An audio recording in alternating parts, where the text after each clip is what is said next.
Louvado seja nosso Senhor Jesus Cristo, para sempre seja louvado. Através deste vídeo, amados irmãos, gostaria então de apresentar 7 passos para que você possa ser um homem feliz, ser humano realizado. 7 passos que estão nas Sagradas Escrituras, para que você possa se assemelhar a Cristo. Lá em Atos dos Apóstolos, capítulo 11, diz que após a morte de Estevão, os discípulos, eles se espalharam, eles não se amedrontaram, mas eles se espalharam. E nesse espalhamento eles começaram a anunciar Jesus, eles foram da Palestina para uma região da Fenícia, onde nós temos a ilha de Creta, né, ao sul da Turquia, e depois ainda chegaram em Antioquia. E a palavra em Atos dos Apóstolos, capítulo 11, diz que a mão do Senhor estava com eles e muitos ali se converteram e pela primeira vez eles foram chamados de cristãos. Então é importante, quando você pensa e diz por aí, eu sou cristão, que você realmente assuma essa característica de ser cristão, de fato, como foram aqueles primeiros cristãos que se assemelharam tanto a Cristo, se assemelharam tanto a Jesus misericordioso, que as pessoas começavam a ver o novo Cristo naquelas pessoas. Os discípulos que se assemelharam ao Mestre, ao passo que começaram então a ser chamados de cristãos. E nós também somos convidados, meus amados irmãos, a sermos como Cristo, a sermos cristãos. E para sermos esse homem realizado, esse Cristo, esse novo Cristo, nós precisamos de 7 passos que nos são apresentados em vários livros espirituais, mas que são resumidos como um programa em Mateus capítulo 5. Eu memorizei as 7 bem-aventuranças, os 7 passos do homem feliz. Assim, se você gosta desses macetes para memorizar, Paju Mipupapi, Paju Mipupapi. Pobres em espírito, aflitos, justos, misericordiosos, puros, os promotores da paz e os perseguidos. Esses são os 7 passos, as 7 recomendações para você ser um homem feliz, como Jesus, o homem feliz, o homem realizado. Então as bem-aventuranças nos dizem, antes de nós iniciarmos nas bem-aventuranças, a nossa reflexão e meditação das bem-aventuranças. Aqui você tem um reflexo, né? Não consegui tirar, mas o importante é que você, se gostou desse esquema, com essa letra que não ajuda muito, que você possa ir anotando esses passos. Aqui eu fiz uma relação dos 7 passos da felicidade com as armas de Efésios capítulo 6, uma relação com os princípios da comunidade Graça, Misericórdia e Paz e com ações ou virtudes que nós precisamos viver. A cada mês você pode buscar viver uma virtude para aprofundar um princípio, para se sentir, de certa forma, armado espiritualmente e feliz. Então, a gente vai traçando esses 7 passos. Para isso, meus amados irmãos, nós então vamos iniciar pelo sinal da Santa Cruz. Livrai-nos, Senhor nosso Deus, dos nossos inimigos, em nome do Pai, do Filho e do Espírito Santo. Amém. Mateus capítulo 5 nos diz: vendo ele as multidões, vendo Jesus, as multidões, os Facebooks, os WhatsApps, as câmeras, as fotos, ele é capaz, em meio à agitação, de se retirar. Para viver as bem-aventuranças e ser feliz, você precisa, meu irmão, ter tempo para se retirar, para se colocar em Deus, para subir a montanha. Que a Bíblia de Jerusalém ainda diz na nota de rodapé que era uma colina próxima a Cafarnaum. Ou seja, é algo que você pode, não é tão alto assim, é algo que você pode subir numa noção geográfica, mas é importante subir uma colina como se sobe uma montanha, como quem chega perto do céu.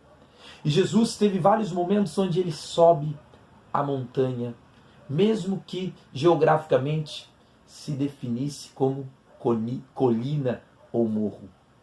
Então Jesus sobe a montanha e ao sentar-se, se aproximaram dele os discípulos. Eu pergunto, você é um discípulo de Jesus? Porque isso tudo que eu vou falar aqui, meu irmão, só faz sentido para quem quer se assemelhar a Jesus, quem quer se assemelhar ao Mestre, quem quer ser discípulo de Jesus. Precisa se aproximar dele. E ao se aproximar os discípulos de Jesus, ele pôs-se a falar e a ensinar, dizendo: felizes os pobres de espírito, felizes os pobres no espírito, porque deles é o reino dos céus. E a Bíblia de Jerusalém nos ajuda muito, porque a nota de rodapé da Bíblia de Jerusalém, versão, né, da Bíblia de Jerusalém, ela nos ensina cada detalhezinho. E a Bíblia de Jerusalém diz que esses pobres, entre aspas, são os humildes. Então, ser pobre é ser humilde. E ainda continua, na Bíblia de Jerusalém diz: a pobreza sugere a mesma ideia que a infância espiritual necessária para entrar no reino dos céus. Ou seja, meus amados irmãos, para entrarmos no reino dos céus, nós precisamos de infância espiritual, de humildade. Se você vivenciar a humildade, é um primeiro e grande passo para viver de forma feliz, para viver um pedacinho do céu aqui na terra. Essa infância espiritual que Santa Teresinha do Menino Jesus falava tanto, ela dizia, se considerava uma bolinha nas mãos de Jesus, que aceitava toda a vontade de Jesus, aceitava ser alegria de Jesus, mas aceitava por vezes ser colocada de lado. Por vezes na nossa vida nós vamos sentir a experiência de nos sentirmos de lado de Deus, porque diante da prova o professor, o mestre, não fala, ele silencia. E nesse silêncio de Deus, parece que nós somos colocados de lado. Mas ali também há um grande aprendizado. Nós vamos nos enriquecendo e vamos nos formando em Deus. Felizes os pobres no espírito. Qual é a arma para que nós possamos realmente nos entregar à vontade de Deus e sermos pobres no espírito, como uma infância espiritual que Santa Teresinha do Menino Jesus nos diz, e também Santa Faustina, quando ela fala: a minha vontade é a vontade de Deus? É a fé. É perceber a imensidão que há em Jesus e dizer: quem sou eu para não fazer a vontade do grandioso Mestre misericordioso Jesus? Então nós precisamos a fé que nos diz em Hebreus capítulo 2. Essa fé, que de certa forma é confiança, é se deixar conduzir por Jesus, é dizer: Jesus, eu confio em vós. Jesus, eu confio em vós. Viver uma confiança plena é viver a infância espiritual. Para isso, precisamos pedir esta virtude, a virtude da humildade. Este é o versículo 3 de Mateus capítulo 5. Mas no versículo 4 diz: felizes os mansos, porque herdarão a terra. A Bíblia de Jerusalém diz que esta mansidão está profundamente ligada à humildade, à pobreza espiritual, à infância espiritual, que poderíamos até omitir para que ficássemos com 7 bem-aventuranças. E foi o que eu fiz. Neste quadro, então, eu omiti a palavra mansidão, mas a palavra mansidão você precisa entender como profundamente ligada à pobreza de espírito e à humildade. Por quê? Porque é um livro que eu recomendo muito você ler, Imitação de Cristo. Ele vai dizer que se você não está manso, se você anda agressivo diante das contrariedades, é porque ainda o seu amor próprio é grande, ainda o seu orgulho é muito grande. Então nós precisamos viver a infância espiritual, porque se nós vivermos a infância espiritual, nós seremos mansos. Vamos entender, meus amados irmãos, como um cachorrinho. O que é ser um cachorrinho manso? Um cachorrinho manso é ser aquele que se deixa conduzir, é aquele que se deixa tocar pelo seu chefe, pelo seu condutor, pelo seu mestre, sem esbravejar. Então nós precisamos dessa mansidão. E para isso nós precisamos reconhecer o que somos. Precisamos dessa virtude da humildade, reconhecer que nós somos humus. O livro Imitação de Cristo, que é dividido em 4 partes, você pode ir anotando esses trechos. No primeiro livro, vamos começar a conduzir na ordem também, refletindo o livro Imitação de Cristo. No primeiro livro, no capítulo 2, diz assim: aquele que se conhece bem, despreza-se e não se compraz em humanos louvores. Se você se conhece bem, você não vai se descendo, você vai se desprezando e deixando-se a condução da sua vida a Deus. Ou seja, você vai deixando o amor próprio. Se você olhar para você mesmo com muito cuidado, você vai deixando de ter amor próprio para amar Jesus e deixar que Jesus conduza a sua vida. O humilde conhecimento de ti mesmo, agora no item 4 do capítulo 3, ainda no primeiro livro, capítulo 3, no item 4 do livro Imitação de Cristo, diz: o humilde conhecimento de ti mesmo é o caminho mais certo para Deus que as profundas pesquisas científicas. Você quer se aproximar de Deus? Então, busque um humilde conhecimento de ti mesmo, meu irmão. Depois, nós estamos agora no versículo 5. Mateus, versículo 5, vai dizer: felizes os aflitos. Felizes os aflitos, porque serão consolados. Meus irmãos, foi nos momentos de mais aflição da minha vida. Ninguém gosta de aflição. Mas quando nós experimentamos a aflição e como um ato de esperança suplicamos a Deus a sua misericórdia, nós nos sentimos abraçados, nos sentimos consolados. Por isso, felizes os aflitos que clamam a salvação. Hebreus capítulo 6 vai dizer: precisamos nos revestir do capacete da salvação, acreditar, colocar na nossa cabeça: em Jesus há salvação para os nossos problemas, para a nossa alma, para a nossa vida. Proclamar diante de todas as dificuldades e aflições da nossa vida que Jesus é o Senhor. Proclamar o nome poderoso de Jesus diante das dificuldades. Arma, princípio, senhorio de Jesus e a nossa ação. Em todas as situações proclamar: Jesus, Tu és o meu Salvador, eu creio.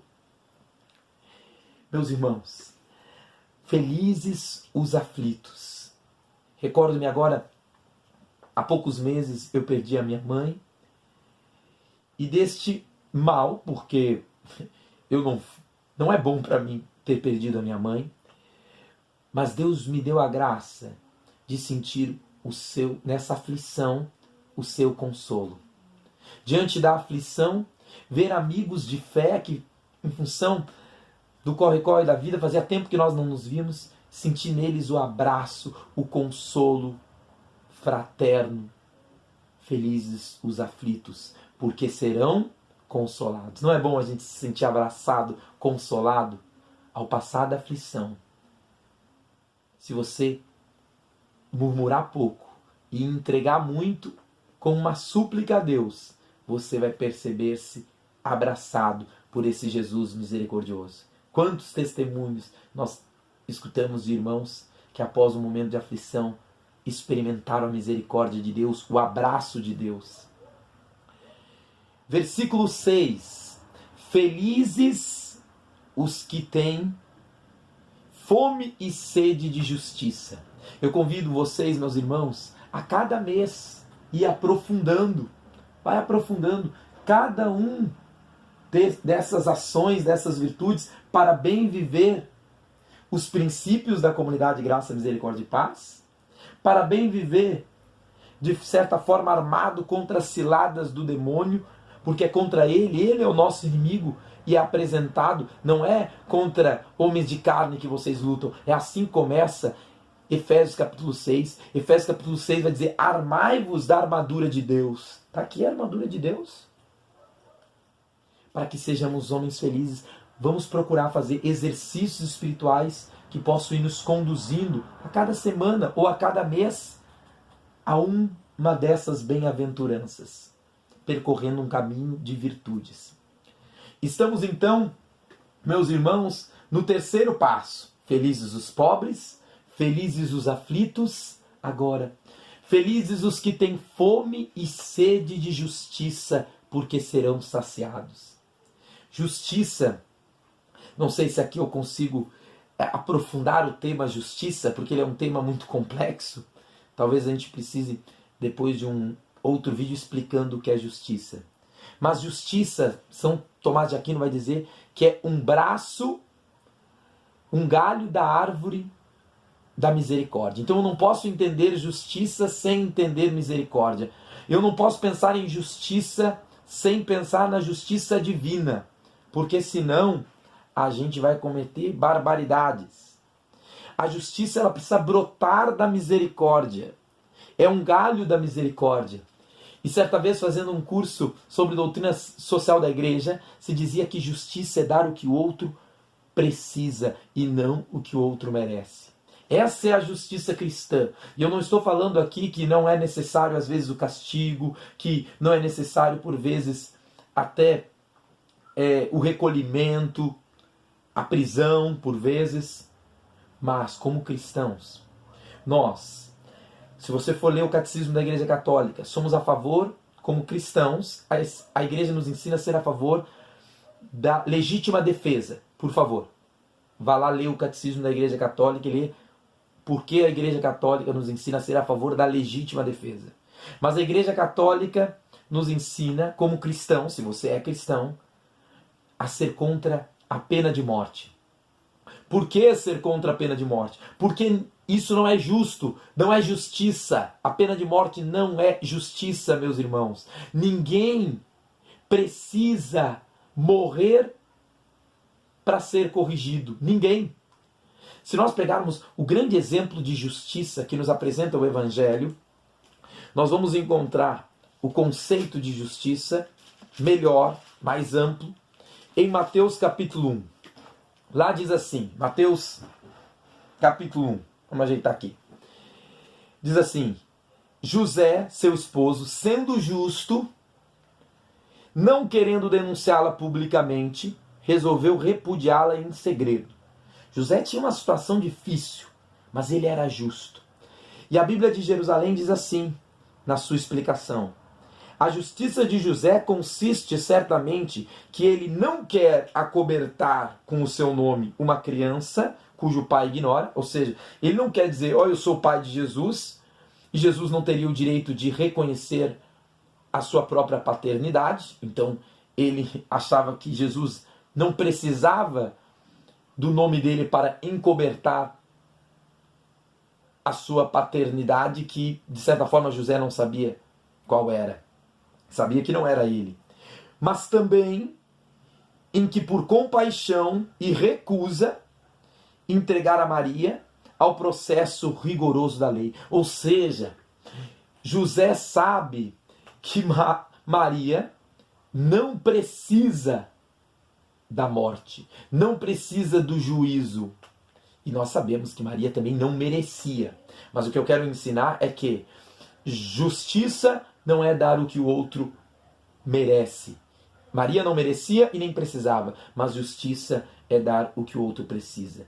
E ninguém precisa morrer para ser salvo, para ser um homem melhor.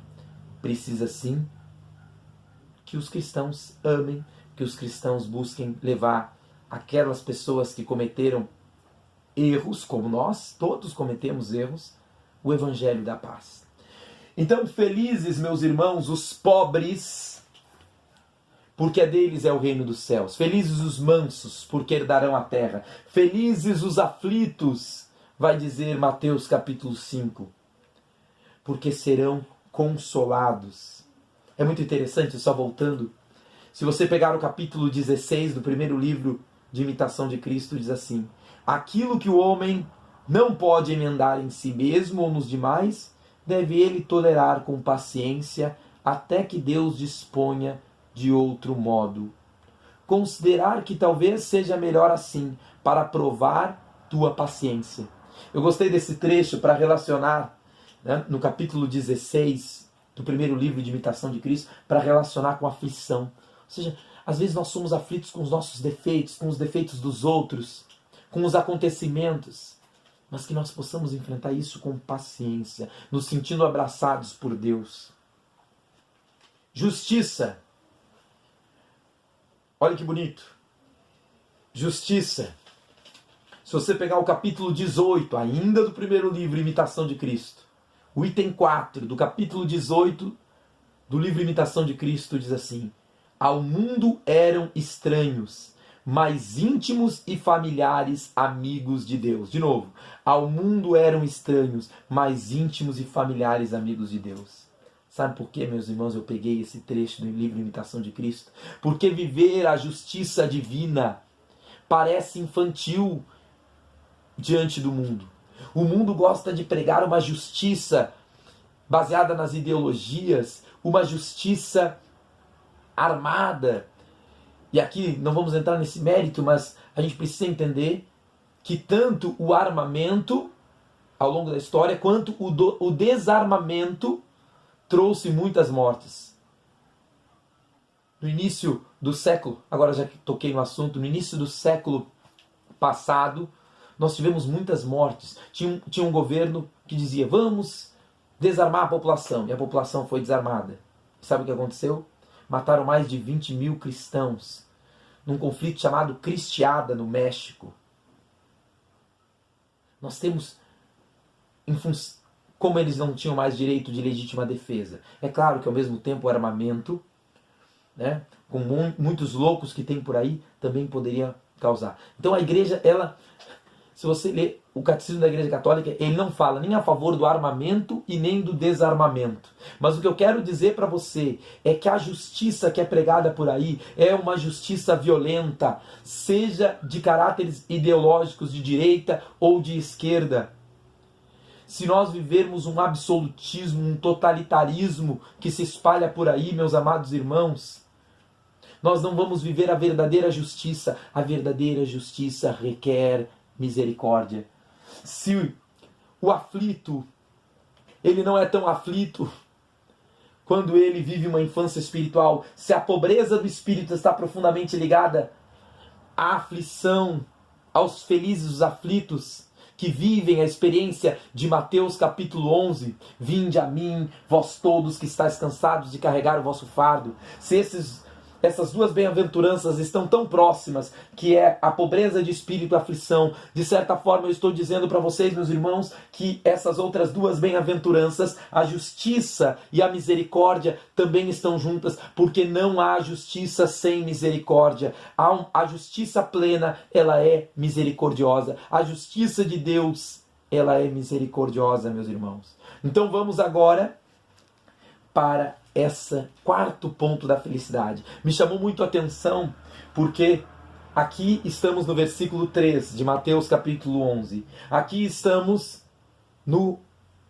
depois tem o versículo 4. Depois temos o versículo 5 que fala dos aflitos. Versículo 6. Felizes os que têm fome e sede de justiça, porque serão saciados. Olhem só, são 7 bem-aventuranças e o versículo 7 de Mateus capítulo 5 é felizes os misericordiosos. Felizes os misericordiosos, porque encontrarão misericórdia. Felizes aqueles que sabem acolher as misérias dos outros. É claro que a maior de todas as misericórdias, infinita, é a de um Deus que, de certa forma, vai dizer numa videoaula, o padre Paulo Ricardo, ele se inclina diante da nossa miséria. Nós não conseguimos nos inclinar tanto diante das misérias dos outros porque temos o orgulho e também porque a gente não se inclina tanto, porque nós também somos miseráveis. A misericórdia requer uma inclinação diante da miséria e nós somos, diante de Deus, a própria miséria. Em relação aos irmãos, se nós olharmos para nós mesmos, nós nem precisamos nos inclinar e reconhecer a misericórdia, a miséria do outro. Então, diante das nossas misérias e misérias dos outros, o que nós podemos fazer é viver a maior de todas as virtudes, que é a caridade. Por isso a misericórdia vai nos ser ensinada por Santa Faustina no seu diário, que anuncia Jesus, através das obras de misericórdia. Eu preciso ir em direção ao pobre, vendo no pobre o próprio Jesus. Ou seja, reconhecer nos meus irmãos as criaturas, reconhecer nos meus irmãos também a experiência de Deus. E eu ajudar o pobre em Jesus, ajudar por Jesus, ajudar com Jesus.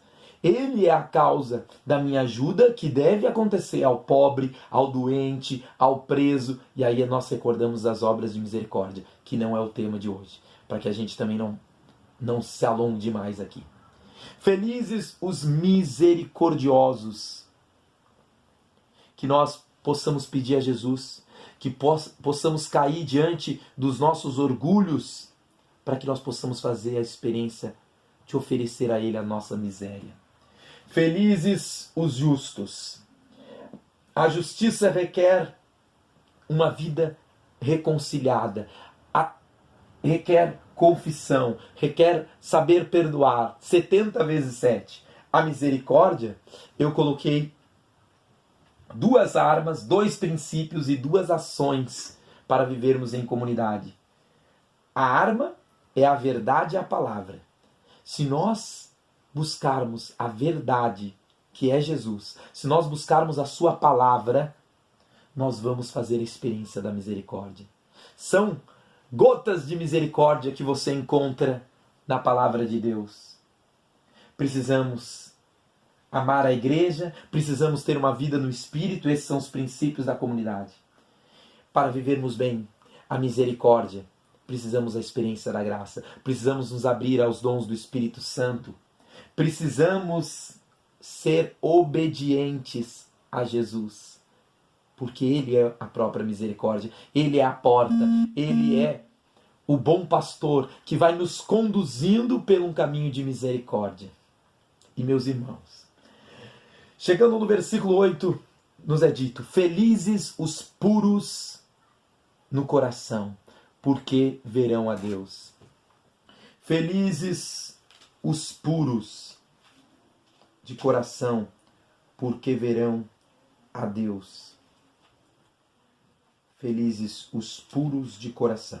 Já no livro 2 do livro Imitação de Cristo, no capítulo 4, no item 2, livro 2, capítulo 4, item 2 do livro Imitação de Cristo, diz assim: se fosses interiormente bom e puro, logo verias tudo sem dificuldade e compreenderias bem o coração puro. Penetra o céu e o inferno.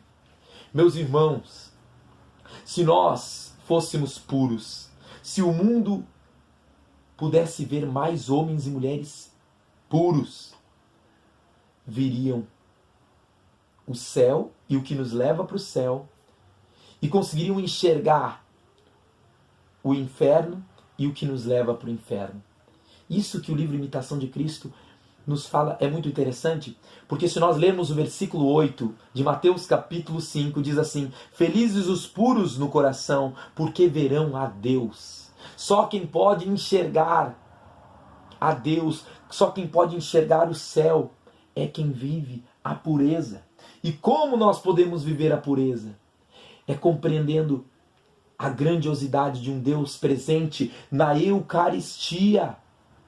E que para nós tocarmos esse Jesus, para que Jesus se una interiormente a nós, é preciso de um coração puro, de um coração que se confessa, que se redime, que diz: Senhor, eu pequei, mas eu quero continuar vivendo a pureza, eu quero buscar a pureza. É preciso intimidade. Quando nós somos íntimos de Jesus, nós não queremos nada que nos contamine, nada que nos torne impuros, para que na pureza nós sejamos um sacrário vivo que possa receber Jesus Eucarístico. Pureza. Essa é a ação. Busque ser puro para Jesus. Busque essa virtude da pureza, que é uma grande asa que nos leva a enxergar o céu. Versículo 9. Felizes os que promovem a paz. Nós precisamos ser promotores da paz, ser promotores da alegria, viver a mansidão. E o último versículo, meus irmãos, diz: felizes os perseguidos. Se nós somos perseguidos nesse mundo, que nós possamos recorrer: Mãe, me ajuda! O Santo Rosário, nos consagrar a Maria, clamar a cruz, clamar o sangue de Jesus, ter uma vida no Espírito, ser devotos da Divina Misericórdia, falar da bondade de Deus, mesmo que isso nos custe deboche, mesmo que isso nos custe a própria vida. Por quê? Porque o que nós temos de mais precioso, meus irmãos, o que nós temos de mais precioso é Jesus. Livro 2, para terminarmos. Livro 2, capítulo 6. No item 3 diz assim: não é mais santo porque te louvam, nem mais ruim porque te censuram. És o que és. Nem te podem os louvores fazer maior do que és aos olhos de Deus, se consideras o que és no teu interior. Um filho de Deus, um herdeiro de Deus. Não farás caso do que dizem os homens. O homem vê o rosto, Deus vê o coração. O homem nota os atos, mas Deus pensa a intenção.